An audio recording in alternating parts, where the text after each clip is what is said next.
Faliana trano tompo kilasy tompoky vavy no androsoana ao tokantranonao tonga soa indray ato anatin'ny fandaharana Ankitsipo izay hitondrana hevitra mahakasika ny raharaham-pifidianana izay vao notontosaina tsy ela izay vahiny fandaharana androany dia mpahay lalàna anankiroa Andriamatoa Imbikerilaza mpitsara rehefa nitsara fifidianana ihany koa teo anivon'ny CES teo aloha miarabanao tonga soa indray eto amin'ny Ankitsipo. Faly miarabanao Fezoro ary faly miaraba koa ny voaka malagasy manjoy ny fandaharana ty androany. Vahiny faharoa ny fandaharana ihany koa ary androany Andriamatoa Solofiny Aina Mikael mpahay lalàna iraisam-pirenena ary mpikambana ao anatin'ny fanohanana ary namolavola ao anatin'ny EM ihany koa miaraba tompoko. Ny tonga tsy miaraba namantesitra ny atsafaitsy mamaly namansosotra ka mpitiavana ny arabako anao Fezoro arabako ihany koa ny Erilaza sy anolorako ny ahaba mba mpiraritsoa ny mpiaino sy mpanaraka ny fandaharana manerana ny nosy sy any ampitan-dranomasina. Toy ny mahazatra ato anatin'ny fandaharana mialohan'ny idirantsika ao anatin'izay ady-hevitra izay mikasika ny fifidianana filoham-pirenena notontosaina ny 7 Novambra lasa teo anaraka n'ity fanadihadiana ity isika. Amperin'ny firaketana ireo voka-pifidianana avokoa ny mpikambana eo anivon'ny SRMV manerana ny distrika amin'izao fotoan'izao. Mizotra am-pilaminana izany amin'ny ankapobeny, tsy nisy ny olana goavana raha ny fanazavan'ny filohan'ny SRMV ao amin'ny distrika Antananarivo voalohany nateo azy ireo indro kely amin'ireo atota taratasy voaray avy any anivon'ny birao-pifidianana sy ny fokontany. 5 andro kosa no iasan'ireo mpikambana ao anatin'ny SRMV. Tsy maintsy atao izay mahatratrara anazy fa tsy miala eto mihitsy raha tsy vita ilay izy. Tena mbola tsy natory zao hatramin'ny alina. Ny informaticien miscanner an'ilay PV izay iasana eto amoahan'ny CENI tendance provisoire dia ny sasany koa aterina any amin'ny RCC. Fa rehefa tena hamoaka résultat ny CENI dia tsy maintsy miandry an'ireto asa izay ataon'ny SRMV reto. Nanamafy ny mpampakateny eo anivon'ny birao maleo-tena misahana ny fifidianana fa izy ireo ihany no nomeny lalàna fahefana hamoaka ny voka-pifidianana vonjimaika ankoatra ny HCC izay mamoaka ny vokatra farany. Ny CENI zany tsy mionona fotsiny amin'ny resaka ara-telefônina ary tsy mionona fotsiny amin'ny resaka version scan na PV na version photo fa tsy maintsy mametraka ny valeur an'ilay PV version papier satria zay ny lalàna moa dia milaza fa ny CENI no any organe manana fahefana hamoaka voka-pifidianana vonjimaika ary rehefa zay dia ny HCC kosa ny haute cour constitutionnelle no manana fahefana mamoaka ny voka-pifidianana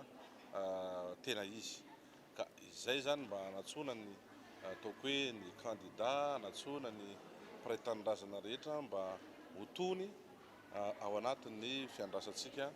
ny fiakaran'ny valim-pifidianana. Etsy amin'ny gymnase Mahamasina no ivondronana ireo SRMV manerana ny distrika 5 eto Antananarivo renivohitra manokana ao amin'ny biraon'ny komina kosa ny any distrika Antananarivo fahaenina no ny alavira toerana amin'ireo fokontany sy komina mandrafitra azy. Ato anatin'ny 5 andro araka izany no hitateran'ny SRMV rehetra ny vokatra manerana ny distrika 710 eto Madagasikara. Oren'izay manana 7 andro ny CENI kirakirana izany ka hamoaka voka-pifidianana ofisialy vonjimaika. 7 andro oren'izay kosa no hamoahany fitsarana avy momba ny lalam-panorenana ny vokatra ofisialy izany hoe vinavinaina any amin'ny 7 ny volana Novambra izany farafahatarany. Manamarika ny tsy fanarahan-dalàna rehetra mety hitranga amin'ny taratasy-pifidianana raha tsy haivina no asan'ny SRMV ary manao ny tatitra an-tsoratra. Isan'ireo tsy fanarahan-dalàna ireo ny mety ho tsy fitovian'ny soratra sy ny tarehimarika anatin'ireo horonan-taratasy samihafa ny fahadisoana kajy tatitra an-tsoratra ihany anefa no azon'izy ireo atao izay tsy manana fahefana anova izay diso. Vita ihany koa izay ny fampielezan-kevitra totosa ihany koa ny fandatsaham-bato ny 7 Novambra lasa teo tao anatin'izay iray volana izay inona no mety anomboantsika ny ady-hevitra ino mety tsikaritra tao anatin'izay iray volana izay amin'ny ankapobeny. Amin'ny ankapobeny aloha zany natalohan'ilay fiantomboana ofisialy ny fampielezan-kevitra dia efa hitantsika zany fa efa nisy nanao an'ilay fampielezan-kevitra talohan'ny fotoana. Dia rehefa nandeha moa zany ny fampielezan-kevitra dia hitantsika fa nisy karazana candidat samihafa. Teo zany ilay candidat izay efa tena hoe vonona ary ny vonona tsy ny ela zany amin'ilay fifidianana dia hita fa tena hoe nametraka an'ilay stratégie zany mba ahafahany manao an'ilay fampielezan-kevitra ary mba hahafahany zany manazava ny tena hoe tetikasany ary mandresy lahatra ny vahoaka. Teo zany hitantsika koa le fikambanana kandida reny izay nangataka ny famohanana reny lisy mpifidianana izay saika hitarika ny fanemborana ny fifidianana etsetra. Ary teo zany le kandida izay nirotsaka fa hitantsika zany fa tena hoe tsy ampy ny entimanana tanatin'izay zavatra izay, dia lasa ohatrany hoe tsy nitovy zany ilay fifandanjana teo amin'ny samy kandida. Ary izay dia hitantsika fa mety misy zany fiantraikany goavana eo amin'ny valim-pifidianana amin'ity fiodinana voalohany ity. Hitantsika koa zany fa somary mila manamafy ihany zany ny fametrahana ny ataontsika hoe ny fahefany ireo sampandraraha rehetra izay mahakasika ny fifidianana, satria ohatrany somary narefirefy ihany ry zareo zany tanatin'izay fampelezan-kevitra izay ary tokony anatin'ny fotoana fohy no hanarenana an'izay zany hoe ametrahana an'izay tena hoe fahefany mba hitokisan'ny olona ry zareo izay zany. Ho an'ny sofiny aina Mikaela kosa inona no mety hoe tsikaritra tao anatin'izay ray volana fampelezan-kevitra sy ny ray volana mahery ny fampelezan-kevitra sy ny fifidianana izay? Ia, ny azo ambara aloha zany dia atohizako ny resaka izay efa narosony Erlaza teo zany hoe voalohany indrindra nivoaka ireo kandida dia nisy ny omana fantatra hoe efa niomana tao amin'ny fifidianana io tao anatin'ny fotoana maromaro. Misy ihany koa kandida izay tao anatin'ny fotoana vitsivitsy monja satria tsy nanitsy ny eritreritra hoe ho tanteraka ihany ty fifidianana ity fa betsaka no nanakihany, ary efa hita fa tsy afaka mitoerina intsony izany dia andao ary ilatsaka ihany satria atao ahoana moa fa efa tsika tsy afaka mihemotra intsony. Zay zany ny zavatra hita. Momba ny fampelezan-kevitra mialoha ny fotoana dia ny azoko ambara nisy ny nanao an'izany, fa nisy ihany koa zany mila haitsika zany manavaka ny eo amin'ny hoe fampelezan-kevitra tokoa ve dia nefa ny anankiray nisy ihany koa fidinana teny atoerana teny fotony zany raha ny projet UEM ohatra no lazaiko dia tsy fampelezan-kevitra no natao fa fitsidiam-paritra, fijerena ireo olana misy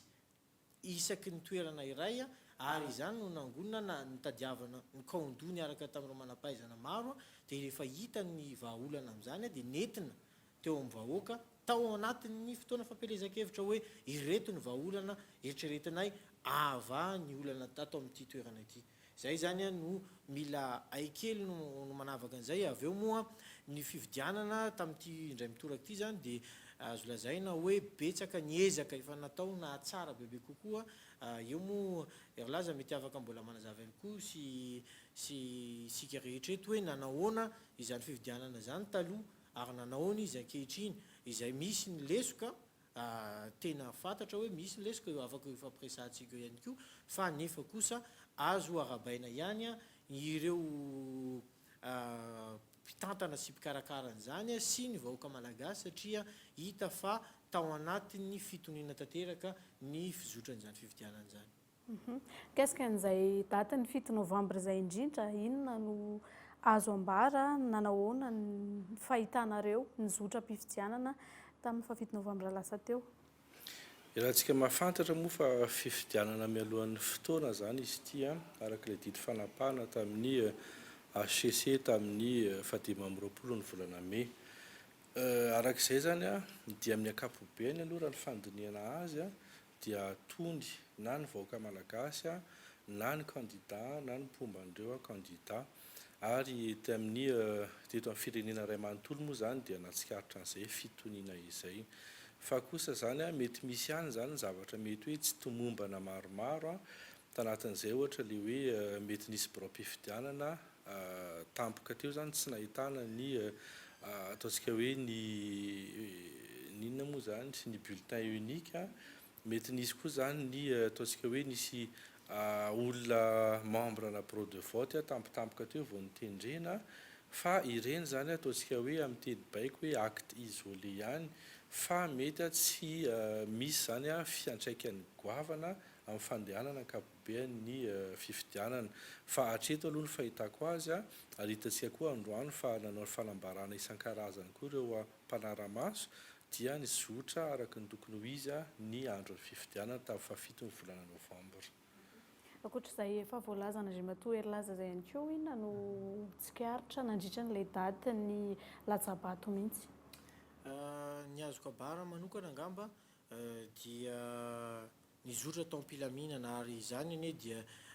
iarabanantsika tsara avy satria ny vahoaka malagasy anie tsy tia korotana raha ny tena marina. Raha tena jerena ny tantara dia tsy tia korotana ny vahoaka malagasy fa ampikorotanina angamba raha ny tena marina. Ary nisy ny zavatra tsy tomombana ny tao amin'ny candidat Andry Rajoelina dia nametraka n'izay laharana afaka iantsoana zay le 13 zany izay nazahoana antso be dia be. Nisy ny mbola tsy fantatra hoe aiza ny bureau de vote fidianany tsy manana kara-pifidianana izy mbola misy ihany zany zavatra majinijinika fa miombon-kevitra amin'ny namana Erlaza hoe acte isolé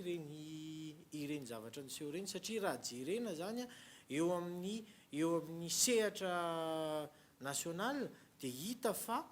betsaka ihany ny zavatra tomombana. Nefa zany ny zavatra miseho moa zany zao dia vita somatsara iny ary ao anatin'ny fiandrasana ny valim-pifidianana amin'izay isika, ao anatin'ny tebiteby ny vahoaka, ao anatin'ny fitaintainana ireo candidat tsirairay avy. Eo zany no tena hisarihana antsika miaino an'izao fandaharana izao vahoaka malagasy manerana ny nosy hoe ampitoniana araka izay navitantsika izay fifidianana izay dia izay koa no tokony hoentintsika fa aoka mba tsy zay hita fa misy ireo majinijinika hita fa manomboka mahafantatra n'ilay fizotranyity fifidianana ity hita zany ilay ataontsika hoe tendance hoe irona tsy ity zavatra ity dia manomboka miaotro tsika nefa tsika zany tokony hiaina ao anatin'izay hoe ady ombalay mpianakavy izy tika zay maharesy tsy obiana izay resy kosa tsy akoraina fa aoka izay ny mety hoe fanakorotanana fa aleotsika hitodika indrindra any amin'ny fampandrosoana any amin'ny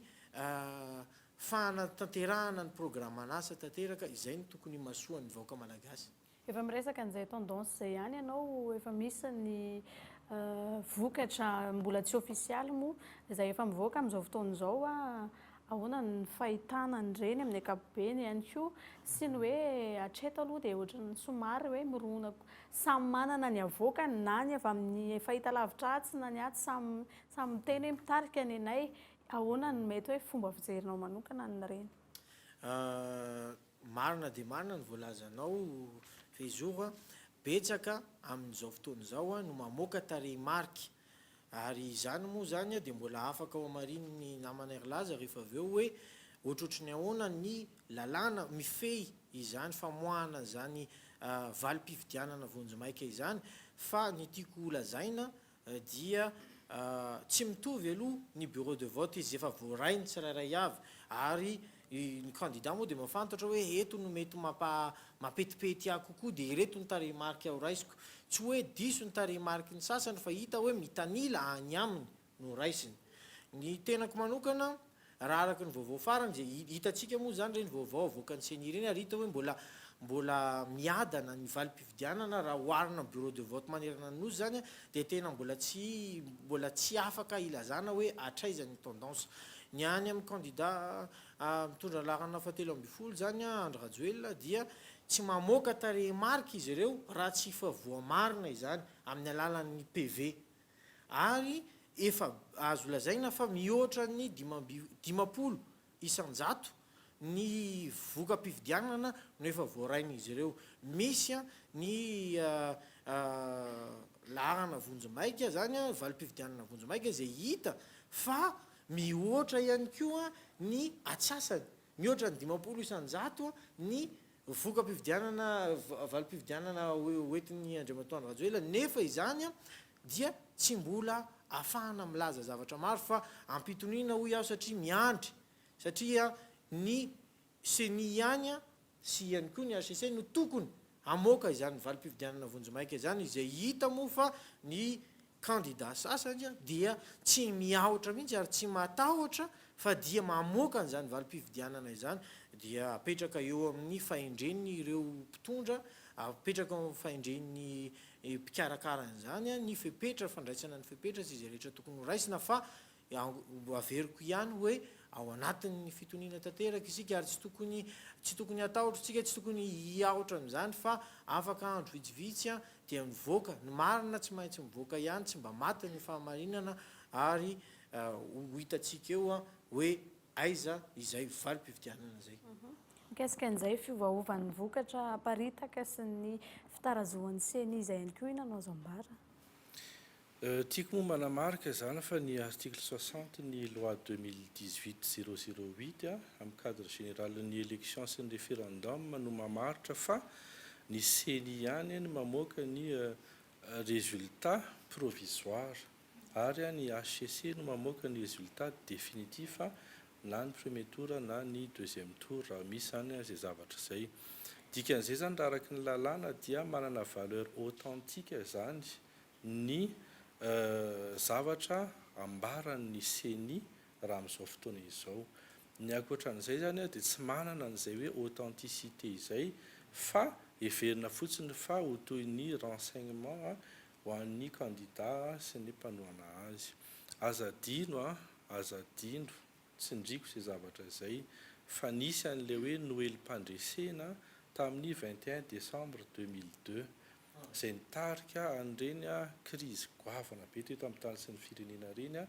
ny fifandonana moa dia iarahantsika nahita fa nanomboka tamin'ny fahefatra ny volana janoary roa roa arivo azadino izay zavatra izay azadino fa ny heverintsika ho mpifanandrina goavana anatin'io raharaha io dia ny mpifanandrina tamin'ireny valo sy roa arivo niteraka ny zavatra nisy tamin'ny sivy sy roa arivo ary hitantsika fa anatin'ireo candidat sasan'ireo ihany koa dia nisy ny olona ny fandona nanomboka tamin'ny taona ray sy roa arivo mandra-pahatonga ny taona 20 sy roa arivo dikan'izay zany dia mila tandrovina toy ny anakandriamaso ny filaminam-bahoaka anatin'izay hoe fanomezana ny valim-pifidianana izay zay ny aloha tiako tsindrina ny akoatran'izay zany dia manentana ihany ny tenako andreo namana mpitsara izay filohan'ny SRMV na hoe section de recensement matériel des votes ary sorana ny ministère ny fitsarana moa zany satria talohan'io zany dia efa nanafatrafatra mihitsy ny ministère ny fitsarana ny amaha adidy sy andraikitra lehibeany zany hoe président na SRMV ny namana mpitsara izany manentana ny tenako hoe ataovy tonga faran'izay aingana any amin'ny CENI sy any amin'ny HCC ny voka-pifidianana satria io fitarazoana io no mahatonga an'ilay afo ohatrany miamrehatra foana satria nisy an'ilay propagande nandritra ndray volana efa mafana fo be ny mpanohana ny tsiraidray anatin'ilay fivoahan'ny voka-pifidianana zay tena hoe miadana be loatra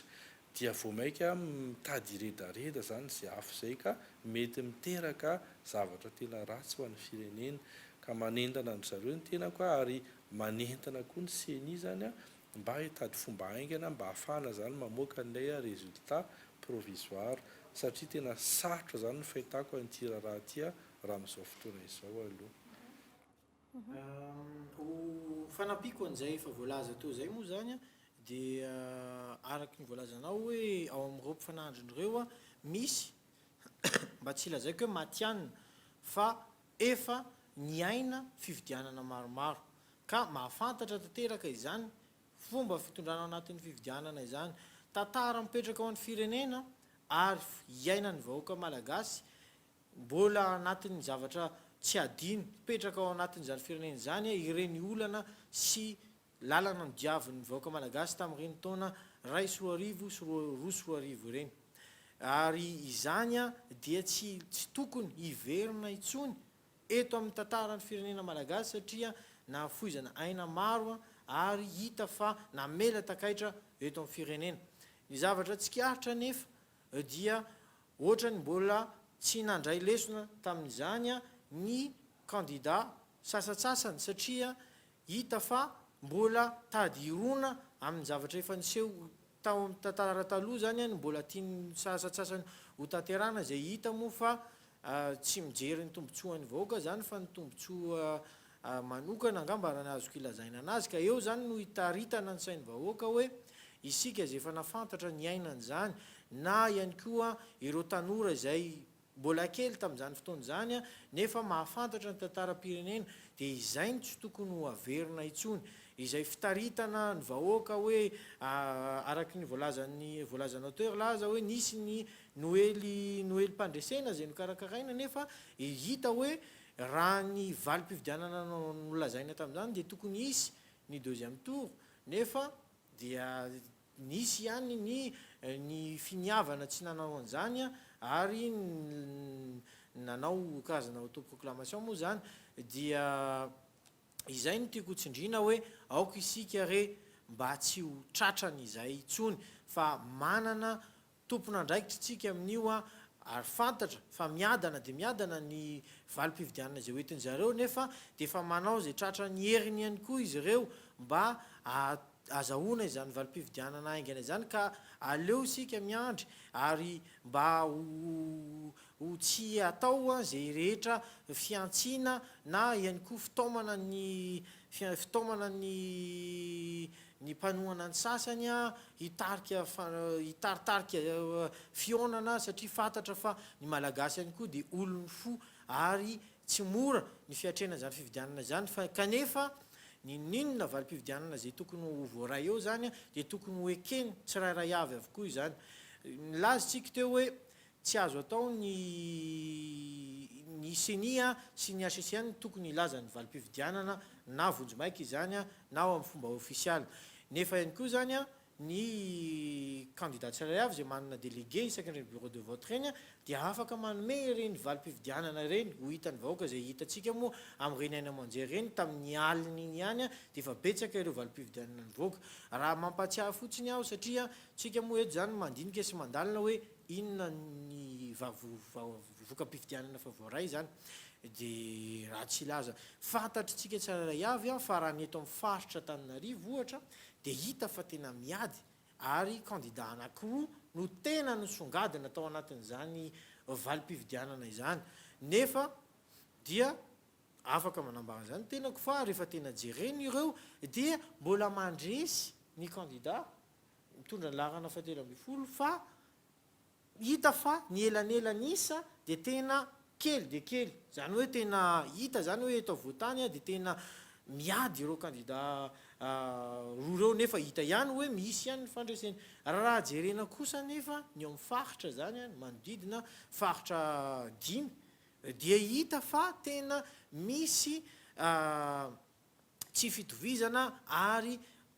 mitarika lavitra dia lavitra ny candidat laharana 320 Andry Rajoelina raha tsy laza ohatra ray fotsiny ao amin'ny district ny Tuléar dia 7 isan-jato ny voka-pividianana azony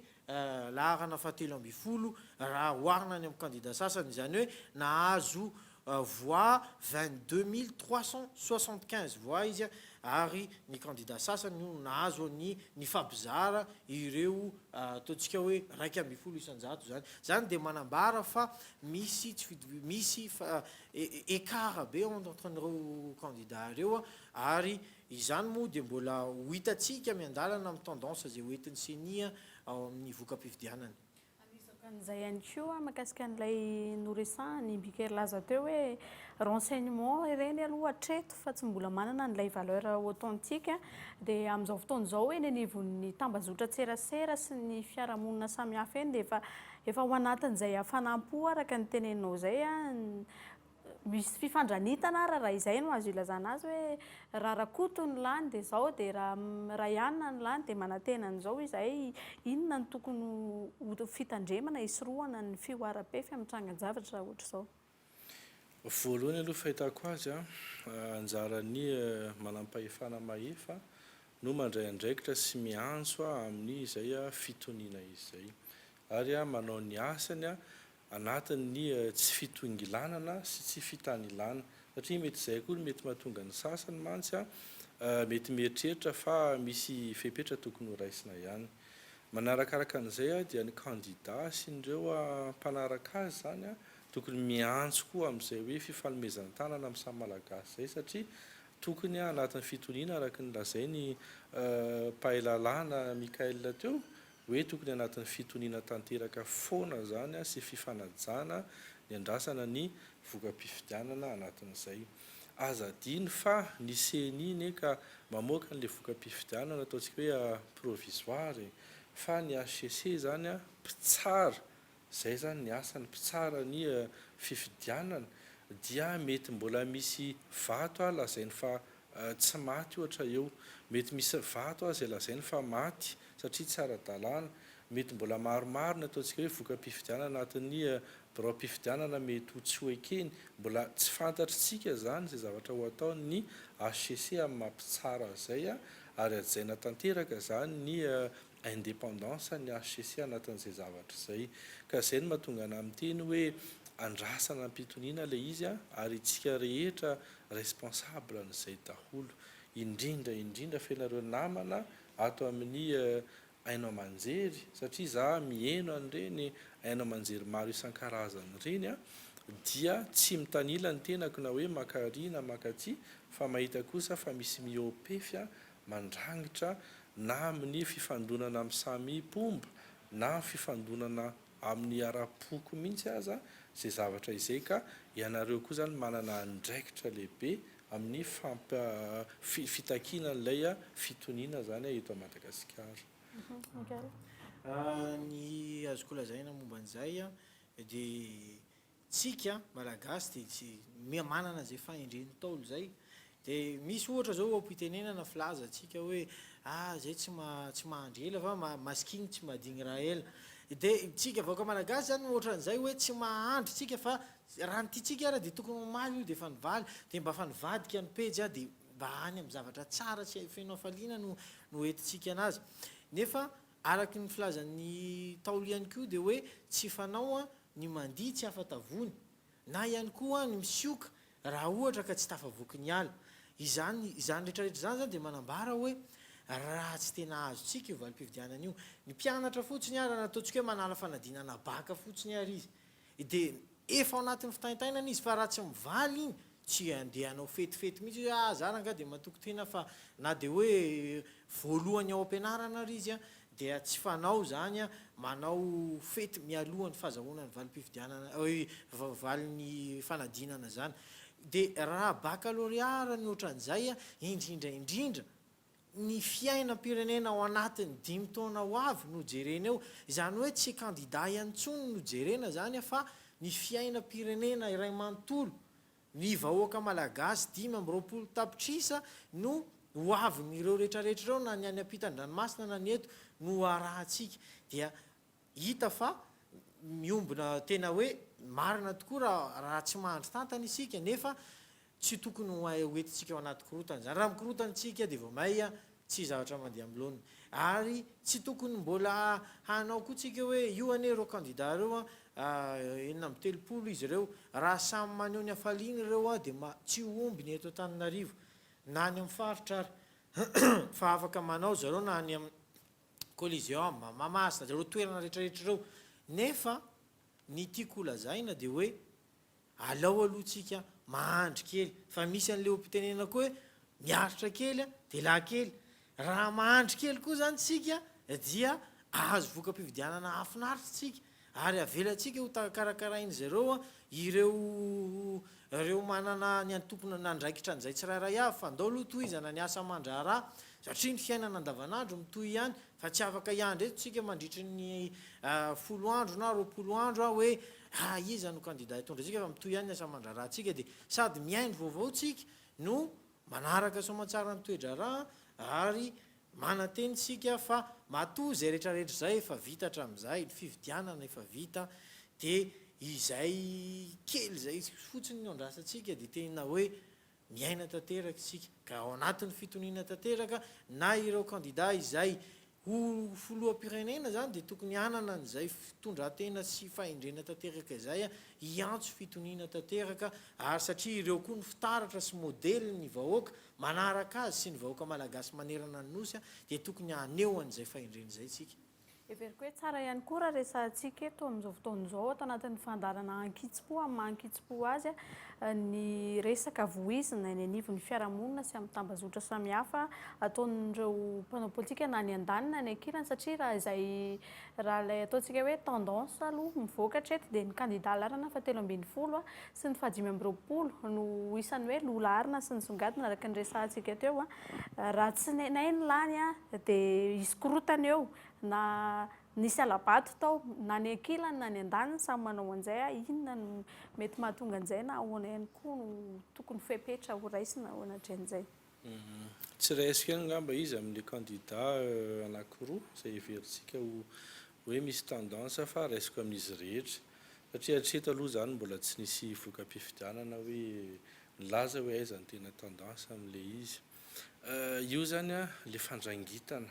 fandrangitana satria hitantsika fa anatina antoko sy anatina mpanohana candidat ohatran'ireny misy foana zany le ataontsika hoe extrémiste izany hoe tsy mba maka n'ilay eo ampovoany fa tena mandrivotra aty amin'ny sisiny zany ka ireny zany fahitako azy anjaran'ny mpitarika sy anjaran'ny ataontsika hoe lohandohan'ny mpisorona araka le voalazan'ny Mikaela teo hoe ianao ny amin'ny mampitarika anao zany dia ianao no filamatra sy ny taratra fa ianao koa ray aman-dreny. Ny ray aman-dreny zany tsy voatery hanambitamby fa ny ray aman-dreny koa tokony mibedy amin'ny fotoana tokony hanaovana an'izay ka izay fananana ataontsika hoe fermeté sy ny fametrahana ny discipline hitantsika ohatra ireny hoe filazana hoe ordem et progresso dikan'izay zany mampandroso dia ny filaminana ka na ao anatiny zany dia tokony fantatran'ireo mpitarika ireo zany ny mandamina ary miteny raha ilaina an'ireo mpanaraka azy. Momba izay dia betsaka ny resaka mandeha na eny an-dalambe na any amin'ny serasera any amin'ny tambazotra sosialy zany misy ny karazana fiantsiana kely, misy ny filazana an'izay korotana zay, misy ihany koa ny filazana ny alabato sy majinijinika ohatrohatran'izany. Io tsy misy ny fividianana timombana, tsy misy zany fa tsy maintsy misy foana zavatra majinijinika ary ireo candidat ireo na ataoko hoe ireo tendance zay efa voalaza teo ary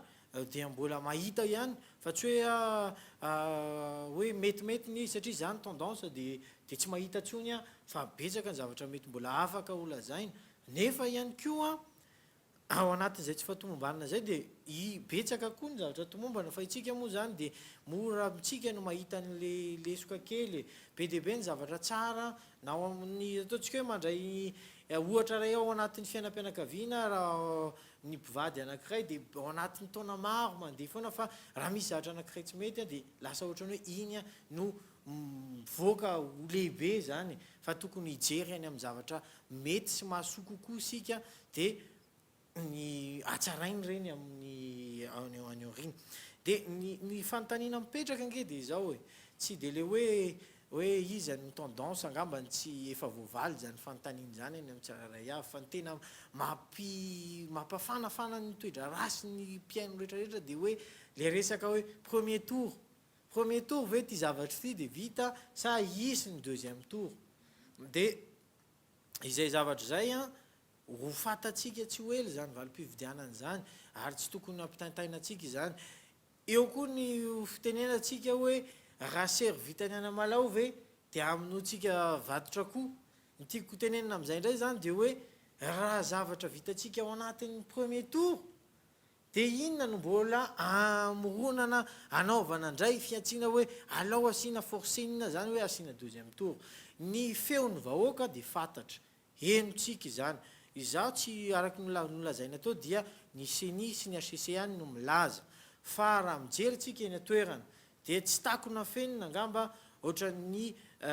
vatakorona fa miariary ny fiantson'ny vahoaka miariary hoe ato no iandrandrainy ny vahoaka andry iankina ny vahoaka sy ianterany anavotra sy anafaka n'izao firenena zao raha mijeryntsika na manerana ny nosy izany hatrany ambony any Diego hatrany amin'ny farany ambany any Fort Dauphin eo hatrany mahajanga ihany koa na hatrany Toamasina dia hita izany ary miariary ary ho famaranako azy a dia lazaiko hoe ampitoniana no andraisantsika izy zany valim-pividianana izany ary izy rehetra miseho eo satria antenaina fa reo candidat reo a dia efa nandray izany fepetra izany avokoa efa nivonona sy ny omana tanteraka amin'izany ary izay voka-pividiananao dia ho raisina avokoa isy moa ihany koa ny fiarah-miasa amin'ireo candidat reo a sy ireo solotena mpitantana pikarakarana izany fividianana izany ny confrontation amin'ireo voka-pividianana sy ireo PV reo ary antenaina fa izotra somatsara zany ary ho fatatsika tsy ho ela ny filoha tantana an'ity firenena ity ary hiara-paly isika vahoaka malagasy satria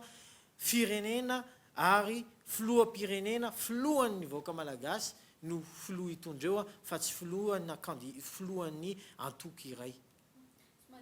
Kely ilay fanehoan-kevitry Mikael Lasa tany am-piandohana teo hoe mikasika an'ireo mpiara-miombona antoka avy any ivelany izay manao fanaraha-maso ny zotra-pividianana eto Madagasikara ny vondrona Eoropeana sy ny SADC izay efa naneho hevitra moa androany inona no mety hoe azo andraisana ny izay hoe firitsahan'izy ireo an-tsehatra amin'ny fanaraha-maso ny fividianana eto Madagasikara izay amin'ny sehatry ny fifandraisana iraisam-pirenena. Ny fanaraha-maso iraisam-pirenena ohatran'ireny moa zany dia ilaina foana satria aza adiny fa reny fikambanana iraisam-pirenena reny dia manana traikefa izy aloha na teto a Madagasikara satria raha tsika mahafantatra fa efa tany amin'ny taona 3,790 ry zareo fa nanomboka nanara-maso tatia betsaka ny ataontsika hoe fanadadiana efa nataony ary tsy vitany hoe taty ihany fa tany amin'ny toerana maro samihafa firenena maro samihafa nisy malagasy koa tafiditra tanatiny izany hoe fanaraha-maso iraisam-pirenena niaraka tamin'ireny firenena goavana ireny zany dia fahitako azy tokony hatsakotsakoana anatin'ny fahendrena marina hoe misy ihany ilay hoe tsy tokony fitsabahana ireo firenena ivelan'ny Madagasikara raharam-pirenena fa kosa izany izy ngamba ny ataoko fa tsy baiko atsika fa manome toromarika aza adiny koa fa anisany nahafahantsika nanao an'itony fifidianana itony dia ny fandrotsahany zareo vola tanatin'ilay fontany amin'ny CENI mba hanahafahantsika zany niditra tamin'ny fanatotosana ny fifidianana ka rariny ihany ry zareo raha mitondra ny heviny anatin'izay ka io zany tokony mitsinjo lavitra itsika voalohany aloha mbola tsy fantatra zany hoe mety ho isy na tsy ho isy ny fihodinana faharoa fa raha misy zany dia tokony ihany raisina ny fanahamarihan'ny zareo hanatsarana n'ilay fihodinana faharoa ankoatran'izay zany hiditra ihany koa tsika amin'ny fifidianana sy olom-bavam-bahoaka amin'ny taona 2024 dia entina koa zany mba hanatsarana n'izay fifidianana izay sy ny fifidianana izay ho avy aza adiny fa tamin'ny taona 2024 13 sy 14 ireo fikambanana iraisam-pirenena sy ireo firenena goavana ireo dia efa teto nitondra ny anjara-birikiny ary nitondra n'izay hoe fanaraha-maso sy ny fanehoan-kevitra izay nisy netitsika ihany zany nanatsarana ny lalam-pifidianana sy ireo lalàna samihafa mahakasika ny fifidianana filoham-pirenena sy ny fifidianana sy olom-bavam-bahoaka le 2018 008 009 sy ny 010 fa ny sasany kosa misy tsy nampidirintsika tanatin'izay zavatra izay ka fahitako azy zany azo raisina ihany anatin'ny fandiniana zany hanatsarana ny zava-misy ny fahatongavany zareo sy ny toromarika sy ny torohevitra izay omeny zany.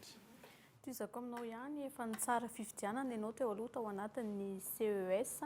inona ilay tena anjara asan'ilay mpitsara fifidianana izay ny dingana rano ao anatin'ilay izy inona ihany koa mety hoe recours azon'ny olona atao. Zaraiko anankiroa zany izy io tamin'ny andron'ny fametrahana ny cour électoral spécial zany na hoe ny fitsarana avo mahakasika ny fifidianana izay nisolo toerana zany fitsarana avo momba lalam-panorenana dia napetraka tamin'ny 2024 taoriana ny fametrahana ny feuille de route satria efa lany ny mandahan'ny membre ny HCC tamin'izay ary nisy koa zany fanakianana goavana mahakasika an'ireo membre ny HCC zay zany ny antony nametrahana ny CES tamin'izay hitantsika moa zany fa voalohany teto amin'ny tany sy ny firenena aloha ny fampiasana ny bulletin unique tamin'izay ny faharoa manarakaraka an'izay koa zany voalohany nisy an'izany hoe deuxième tour ny élection présidentielle jumelé tamin'ny élection législative famoahana crise 10 taona tamin'ireny a tafavoaka soamatsara ny firenena ity zany a mipetraka ny fitsarana avy momba lalam-panorenana aza diny koa fa ny lalàna dia milaza mazava tsara fa tsy maintsy ajaitsika ny rafitra izay mikarakara ny fifidianana ny CENI izay mikarakara ny ataontsika hoe mipitsipitsy ny araky ny logistika ary ny HCC izay a mpitsara mahakasika ny voka-pifidianana ka mizara roa moa zany izy eo zany aloha ilay hoe fandraisana ny fitoriana mahakasika ny fifidianana izay avy amin'ny olon-tsotra iny zany matetika dia mety ataontsika hoe cas isolé mety misy olona zany mahita hoe taria na tamin'ny toerana taria na tamin'ny bureau de vote taria zany a dia nisy tsy fahatomombanana ny zavatra tsy ara-dalàna ka ny olona izay nifidy ara-dalàna ary voasoratra amin'ny listim-pifidianana mazava ho azy a no afaka zany a mitory amin'izay fempotoana izay ny faharoa zany a ary tena anisany hoe asa be ho an'ilay mpitsara mahakasika ny fifidianana dia ny fitoriana ataon'ny candidat na ny solotena ny candidat matetika zany iny dia misehatra goavagoavana kokoa satria mety hoe ataontsika hoe mety faritra maromaro no anaovany an'izay ary ny fijerevana zany fitsarana ny reny fitoriana reny a mety miteraka fiovan'ny isam-bato izay azon'ny candidat izay zany dia tena saripady mihitsy ny fandiniana an'izay zavatra izay ny fomba fiasan'ny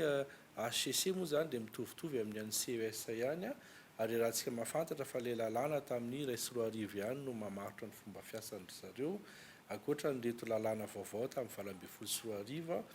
dia arakaraka indraindray zany a mety mamoaka indray tsefatsefany eny zany a didy ny HCC mahakasika ny fitoriana vitsivitsy indraindray koa mety tonga dia avoakany atambany miaraka amin'ilay famoahana ny voka-pifidianana satria azadiny fa didy no amoahana ny voka-pifidianana dia mety atambany manaraka an'izay zany ilay fitoriana rehetrarehetra dia amin'ny farany izy zany no mamoaka an'ilay voka-pifidianana ka raha amin'ny resaka hoe procédure zany mavesabesatra ihany izy io satria tsy maintsy atao antsoratra daholo ny fitoriana any fitsarana avy momba lalam-panorenana misy koa zany ataontsika hoe paikandro izay tsy maintsy ajaina anatin'izay sy ny pitsopitsony ary eo zany mety mahatonga ilay izy hoe mety tsy azo raisina ilay fitoriana tsy hoe no hoe tsy mitombona ilay izy fa mety noho n'ilay tsy fanarahana ilay pitsopitsony ka ny fahitako azy zany anjaran'ny HCC koa ny mba manazava amin'ny vahoaka malagasy hoe izao zany ny fomba fitondrana n'ilay fitoriana ary izao ny fepetra rehetra takiany lalàna zany mba ho azo raisina ataontsika hoe na amin'ny fombafombany fotsiny zany hoe recevable en la forme ilay fitoriana dia ny forme zany manaraka ihany rehefa avy eo. Misy anabe tena feno dia feno ny fanazavana nentiny relaza teo ny angamba azoko ambara mikasika an'izay momba ny fisian'ireo observateur zany international izay manaramaso mpanaramaso fifidianan'ireo amiko aloha zany voalohany indrindra dia reconnaissance ho atsika le izy ny fananana n'izy ireo zany satria zany dia maneho hoe misy fifidianana tokoa eto ary ny voka-pifidianana eo dia miara miaiky hita eo amin'ny sehatra raisam-pirenena zany ny zavatra miseho eto Madagasikara zay zany no anankiray afaka ilazana an'le izy fa roa manarakaraka an'izay dia zao ny fifandraisana eo amin'ny firenena ray sy ny firenena hafa amiko raha raisiko amin'ny fomba tsotra zany ny fanazavana an'izany dia toy ny fifandraisana misy eo amin'ny zoky sy zandry fa tsy lazaiko hoe zanaka sy ray aman-dreny satria efa samy manana ny fahaleovantenany avokoa ireo zany hoe eo amin'ny zoky sy zandry misy ireo firenena zoky izay efa niaina elaela zany manana traikefa bebe kokoa misy koa ny zandry izay mbola tsara kokoa raha troana lalana satria ireo no irariana ho sakely miojoro ho totosa somatsara avita somatsara zany zavatra rehetrarehetra zany eo amin'ny zoky zandro nefa nizatra amin'seo dia ny zandronao io a na dia efa feno 20 taona rio na 30 taona rio na 70 taona rio dia ho an'ny zoky a dia zandrony foana io na dia efa lehibe ary dia amin'izay fotoan'izay zany ilaina foana zany a ny fifanohona sy fifanampiana araky ny fiteny malagasy hoe asa vadin-drano io a ka tsy vita raha tsy fanakonana ary ny hevitry ny maro a no mahataka-davitra ny tenako manokana zao dia manana zandry ary zandroko na dia efa lehibe ohatry ny ahoana ary izy lehibe mihoatra anahy raha hoarina mivatana nefa ho amiko izy dia zandroko foana ary eo foana nefa zay koa nefa tsy midika hoe tsy manana ny hevitra ny manokana izy na tsy afaka maneho ny hevitra ohatrohatrohatr'izay zany a ny fifandraisana misy eo amin'ireo firenena ireo ka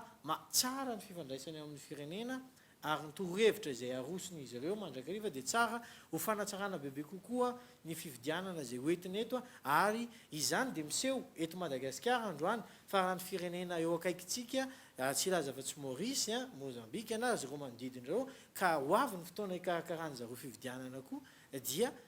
mifamaly le izy ary isika koa dia manome zay traikefa zay a amin'ireo firenena ireo satria azo raisina ho fitaratra mihitsy raha ny fividianana miseho eto amintsika izany hoe mizotra tanteraka ampilaminana iny fividianana izay nikarakaraintsika ary enganye mba ho toy izany tokoa mandra-pahatonga ny azahoantsika ny valim-pividianana farany zany a ofisial sy ahafahantsika manatanteraka miampitany amin'ny dingana manaraka amin'ny 5 taona ho avy.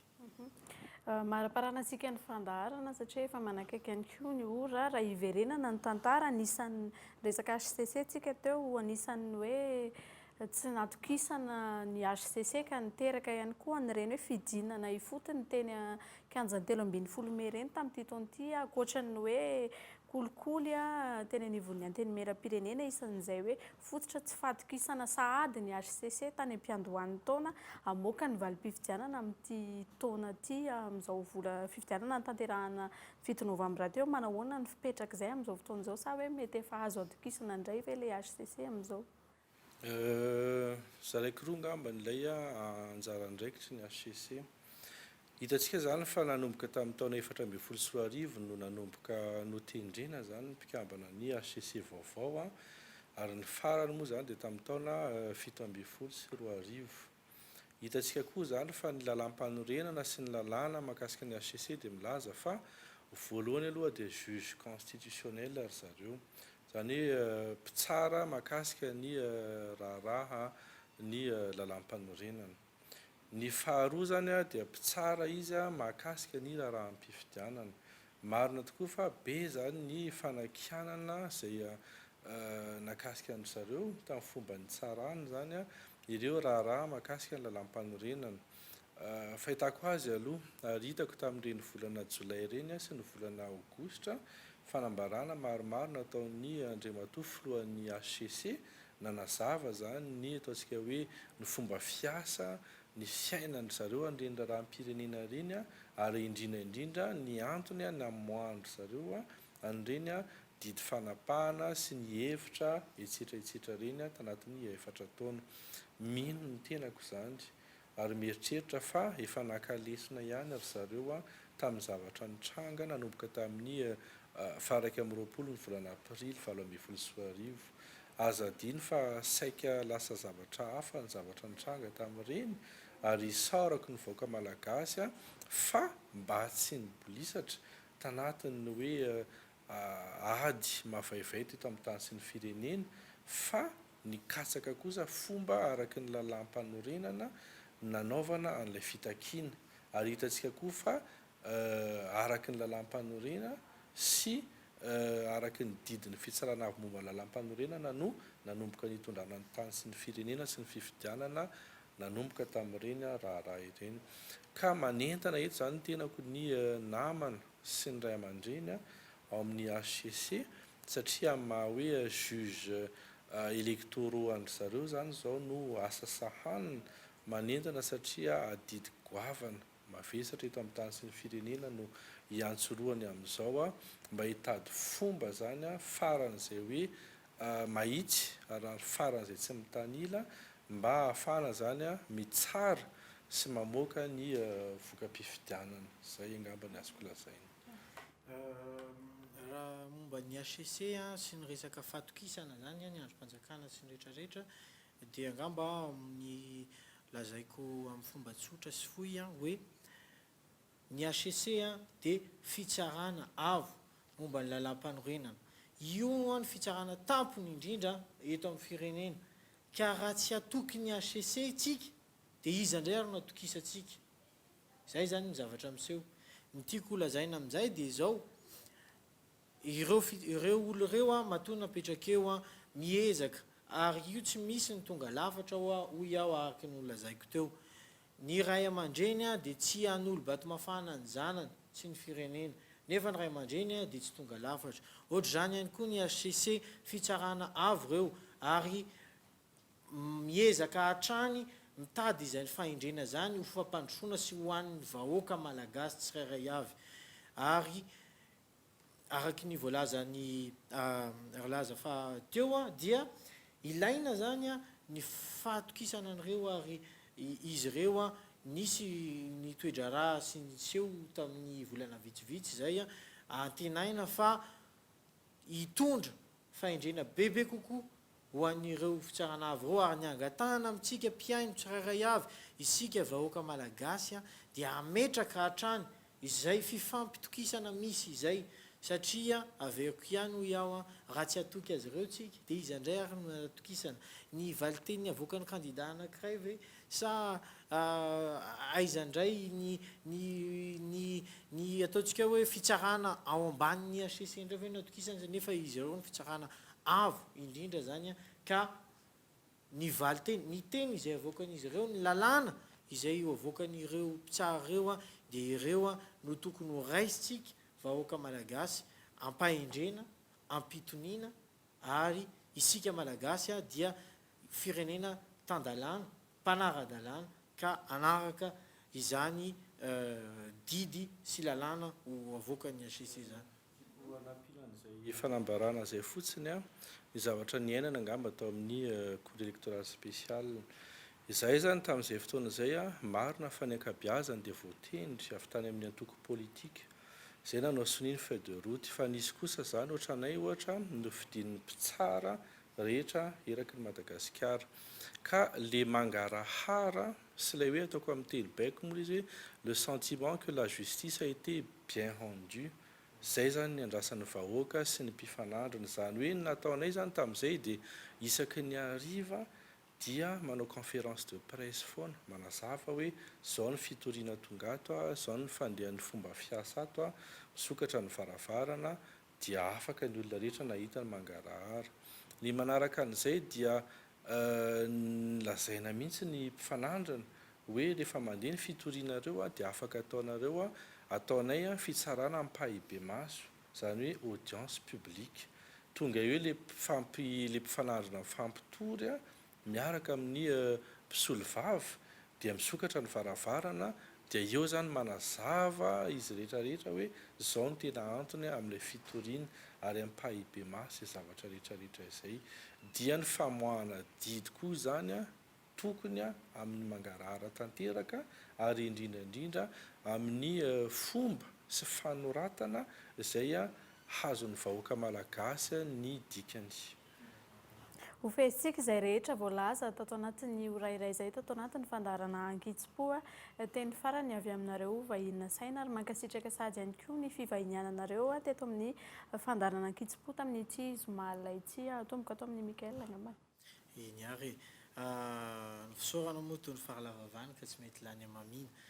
dia izay fisaorana izay aloha no atolotro ny fehizoro nandrainay teto amin'ny fandaharana. Isaorana ihany koa irlaza tamin'ny fanakalozana izay hita fa tena zava-dehibe na ho antsika teto ary dia samy nafantatra zavatra marobe, ary tsy ilaza itsony aho ny vahoaka malagasy iray manontolo izay niaino antsika zany dia antenaina fa hitondra zavatra, hitondra hevitra, hitondra fahatsarana, hitondra fitoniana ho antsika tsirairay avy ihany. Ny hevitra amin'ny fotoana, ny hafatra amin'ny fotoana fohy zany ao antsika mpiaino hajaina izao fandaharana izao sy izao fahitalavitra izao dia miantso tanteraka fitoniana aloha voalohany indrindra satria izany no raha tsy mahay itsika tonya fahaiza mandamina no ety miady izany ampahendrena no andraisantsika ny valim-pividianana sy anarahantsika ihany koa betsaka ny zavatra efa voalaza teo ao ny ny hoe mba anatin'ny mangarahara tanteraka fitsarana tsy mitanila izany no andrandray ny vahoaka malagasy izany no anetanako atsika mpiaino ajaina mba hanaraka n'izany tanteraka ny ireo mpikarakara ny fividianana koa zany dia ao anatin'izany ny fitsarana avy mban'lam-panorenana sy ny senia sy ireo tompon'andraikitra manakaja sy manamboninahitra sy atsokajiny dia ny angatahana amintsika dia ny manatanteraka somatsara ny adidy sy andraikitra izay nameny ny vahoaka natolotry ny vahoaka satria ho an'ny firenena ny izay rehetra ataotsika eto ka izany no andrandraina sy angatahana amintsika tsirairay avy dia mba ao anatin'ny mangarahara tanteraka ary tsy hamoaka ihany koa ireo kandida sy izy eo tsirairay avy dia mba tsy hamoaka zany resaka mety hiteraka fisavolovoloana tsy hamoaka ihany koa tarehimarika satria efa misy ny lalàna izany tokony mba ho arahantsika tsirairay avy ny tarehimarika izay azotsika omena dia omena fa izay kosa tsy azotsika omena na mety hitarika korotana eto amin'ny tany sy fanjakana izay tsy hisy haniry an'izany fa alao atao ampitoniana tanteraka ny fividianana dia aoka mba ho tarehimarika efa voamarina izany sy ihany koa efa voalaza raha tsy laza fotsiny ohatra afa-tsy ny PV dia mba ho izany no avoakatsika ary izany teny zany no entiko amaranana ihany koa dia manantena aho fa izotra somatsara ny fividianantsika ary ho raisitsika ampitiavana ny kandida izay tondra ny tany sy ny fanjakana amin'ny 5 taona ho avy satria ny fitiavana ny lehibe indrindra mankasitraka sy mankatelina satra indrindra fehizora amin'ny fanasana misy ohatra ny namana Mikaela ihany koa ny fampitafateto ary diraina manokana angambany satria na dia nandrano fianarana ambony tany ivelany dia nody hanompo ny firenena ny tenako angambany tsy dia hoe maro afatra fa engany etsika rehetra zany mba ho tonga saina fotsiny hoe ho tombontsoa ambonin'ny firenena malagasy sy ho an'ny vahoaka malagasy zany no ho tsinjovintsika rehetra amin'ny sehatra rehetra sy amin'ny andraikitra rehetra zay ananantsika fa dia mankasitraka mankatelina ary mirary soa ho an'ny vahoaka malagasy dia izay teny faran'izay ihany koa no entintsika indray manakatona tanteraka ny pejy ny fandarana Ankitsipo tamin'ny tsizo malina itsy ankasitrahana ianareo vahiny saina ankasitrahana ihany koa isika rehetra ny tokantrano sy any ivelany ihany koa manaraka ny fandarana Ankitsipo eto amin'ny fahitalavitra Kolo TV ny famerenana ny fandarana raha tsy haivina dia isaky ny talata amin'ny 2 ora tolakandro veloma tompoko